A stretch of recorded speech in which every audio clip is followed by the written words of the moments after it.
Hey everybody, it's Monday morning, and I'm really excited this time to bring you something that I obtained this week. I have a Cricut and I have an Eclipse. Don't use them real often, but I do. And I really like all of the little mini albums and things that you can make, but I am terrible about measuring. I don't like to do it, and I'm not good at it. I always mess it up. I think I've got it right, and I don't. So I was really excited to find this Cricut Mini Books cartridge. There's 50 images on it. It's a project cartridge, so it's not, it doesn't have a whole lot, and it doesn't have all the little cutesy figures or anything. This is mostly about getting the bare bones of your mini book or your exploding box down, so that then you can embellish it once you've got it cut out and you've got it precise and you got the measurements right and all of that hard stuff that's not fun. So that's what I'm going to bring you today. It's got a very minimal overlay. I'm sorry, couldn't think of the word. I know that now Cricut's gone to universal overlays, and this one doesn't have it, but it's just a kind of vintage Cricut. But there aren't any of the buttons for shift and layer or anything like that. It's just very simple, and it's to the point. And you can make 1, 2, 3, 4, 5, 6, 7, 8, 9, 10 different projects from it. I guess this is just a tag, so that is kind of an embellishment. And then here's a pocket with a tag, but I'm not real sure what that is. Maybe some kind of name plate or something. Anyway, I bought it for the exploding box and for the mini albums. So I want to show you how to do this. And I picked up I have paper that I hoard, and I love Graphic 45. So what I'm using today is some vintage Fashionista. Hang on, let me get that for you and show you. Here's the album, here's the stash, the front page of the paper stack, and it is vintage. I would say it's probably here we go, 2011, so it's 2 years old. It's not available anymore, but you can do this, what we're going to do, with any paper stash that you have. It doesn't have to be Graphic 45. It doesn't really have to be both-sided, double-sided paper, but I would recommend that because it just makes it nicer, makes it prettier. So anyway, this is some really old paper, but Graphic 45 paper is ageless. And I love it, and I've already used half of this stack on some other things, but it was really nice because the stacks come with a page on the back. Now I can use this to embellish my my box when I'm finished if I want to. But anyway, this is the paper I use today. You can use any paper, but I like to use up what I've got when I can, even though I'm a hoarder. So what I did is really simple. The book shows you right here, and there's a recommended size of 3 inches or larger. I was going to make it 4 inches, but I found that my 12 by 12 paper was just a little too small. So I cut it at 3.5, and it's really a good size.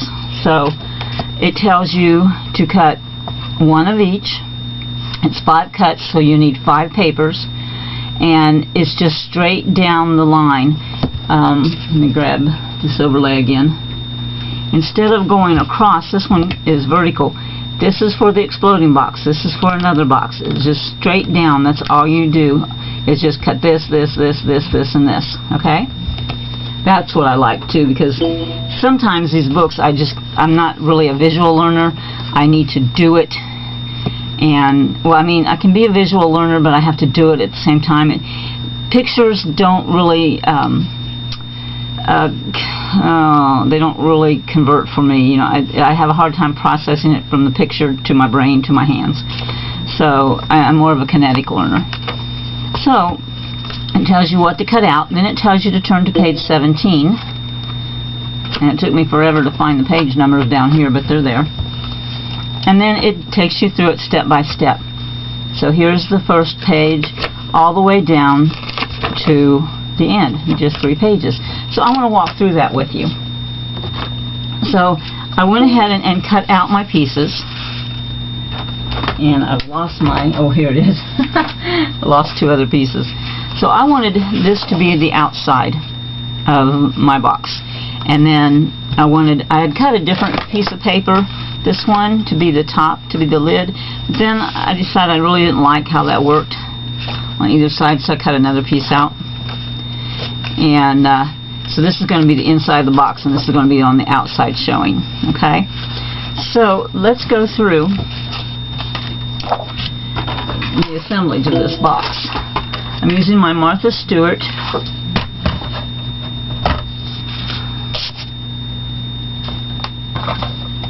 board, and I have found that it was easiest to put my bone folder in the groove and then snuggle my paper up to right where those corners were. That way I could guide them, and then come up to the edge so that I know that my paper is on there straight. So I made 2 of the folds already. So because I want this to be on the outside, then I'm making my folds on this side. So by following my instructions, and to me these instructions just don't really help me a whole lot, but I was able to figure it out by reading the other pictures. So we're making vertical folds, and now I'm going to turn this and make another vertical fold, but I'm going to put my bone folder in there and pull it up to the edge, so now I know that I'm going to get a straight crease. Okay? And I'm going to do the same thing with this edge right here. My board is a little bit too long to show it vertical, so I'm kind of trying to do these sideways, so it's a little bit difficult, but I want you to be able to see what I'm doing. So I'm going to do on these folds. Now we have the sides of our box, but we need to make folds right here. So again, this is a little bit difficult, but there is a little nick in the paper right where you need to start your crease, right there. And there is another one. They're a little bit hard to find, and I won't be able to show you, but I'm going to put my bone folder, let me get this a little closer to you, in my groove, and then I'm going to line up this part. I'm going to put it right here where the nick is, and then I'm going to make my crease. Okay?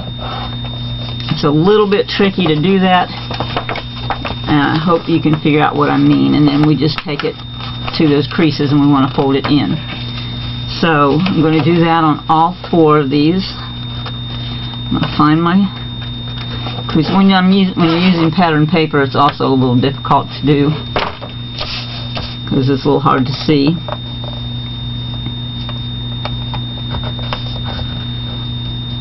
I'm going to make sure that I make my crease to this corner right here. As a matter of fact,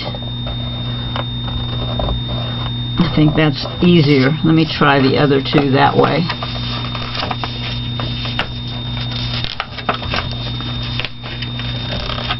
You know, sometimes I learn more teaching than I do,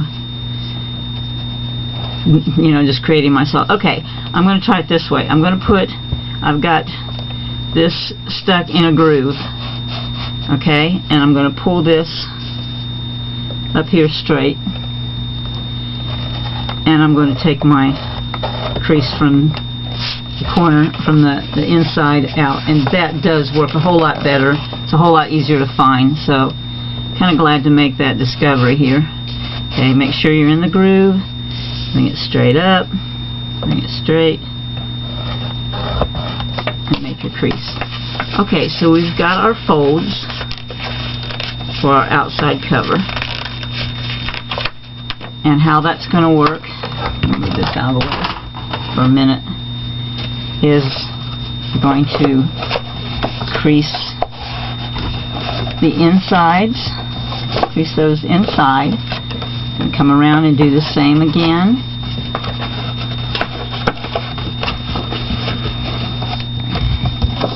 Get those creased in. Just going to go all the way around and make sure that you have your folds nice and crisp.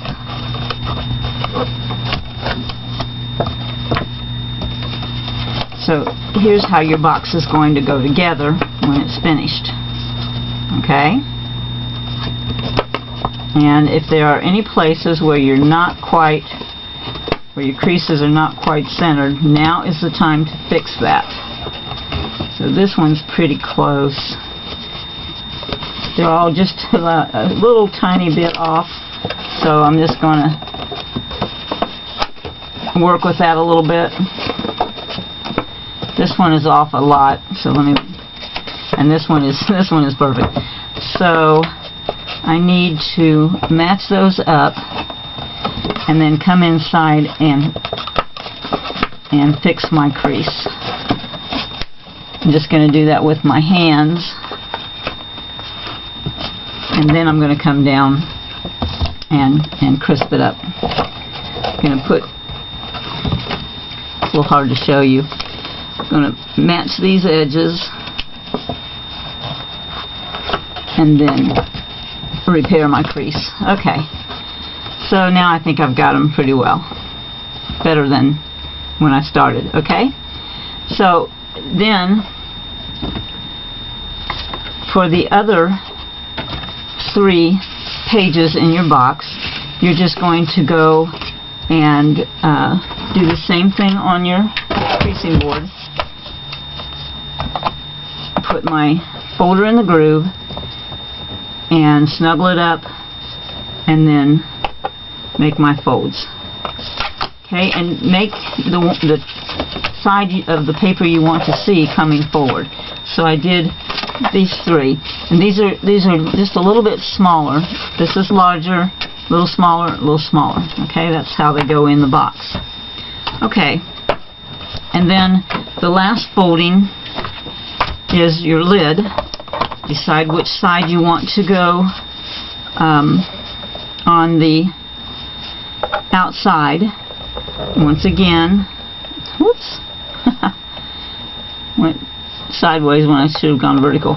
Snuggle it up with your folder already in the groove.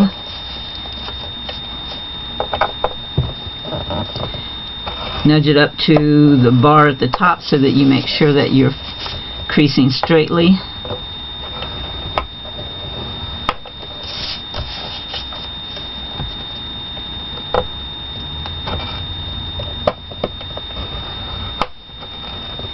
And then you have 4 little tabs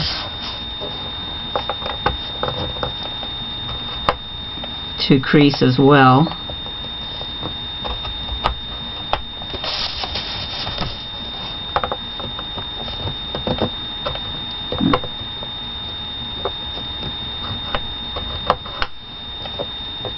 Remember to get your bone folder in the groove first and then move your paper to where you need it to be. Okay. And now we're going to fold this lid in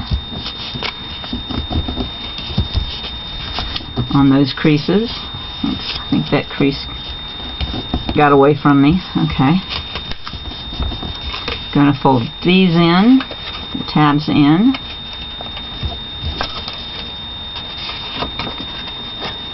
Okay, and then I want to use the red line tape because you want to make sure that these don't let loose.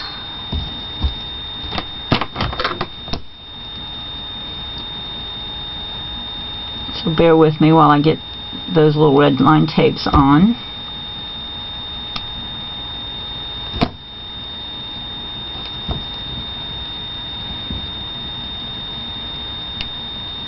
These little buggers can be hard to deal with. I'm using, I think this is a 1/4 inch, or maybe it's an 1/8 inch.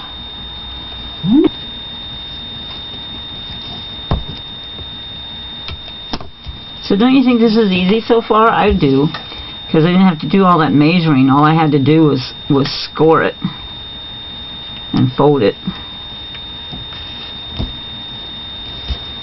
Okay, pulling off my red cover.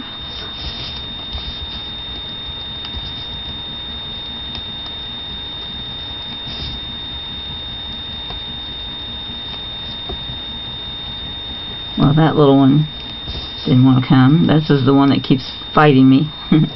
Okay, so then we're going to just match these up.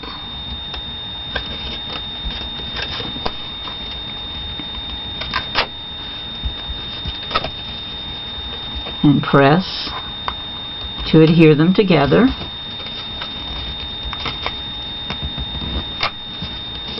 Okay, now we have our lid already. And you can embellish that, you can decorate that. I cut some small pieces that you could use for journaling or matting, so you could decorate the top of that box if you like. Cut out some of the things from some of the papers, so that when this is together, you put this lid on it, and there's your contained box. So then, now what we need to do next is to start layering our pages. So this is the one that comes first, and you want to adhere on the bottom.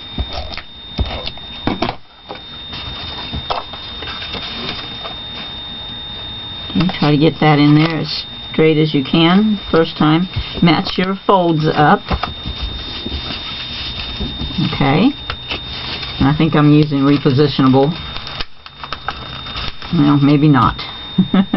Nope, permanent. Okay, so get it done, get it there right the first time. And I'm not quite right on this one, I'm just a little bit off, but I'm gonna carry on. Okay, here comes the next one. Now again, decide which ones you want to show, and I think I like all of the busyness and figures to show.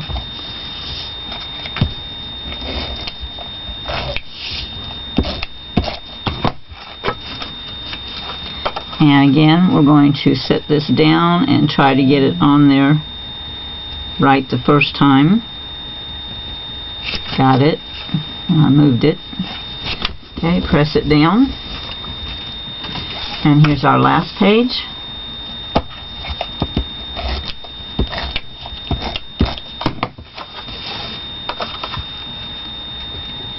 And set that down.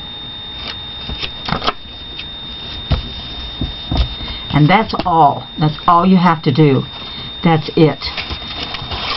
You fold this up. You put your lid on it. And you have a box. And if this is a gift card or a gift, you hand it to your recipient. They take the lid off, and it comes open. And you have all of these areas where you can put embellishments, or you can put pictures, or you can put journal blocks.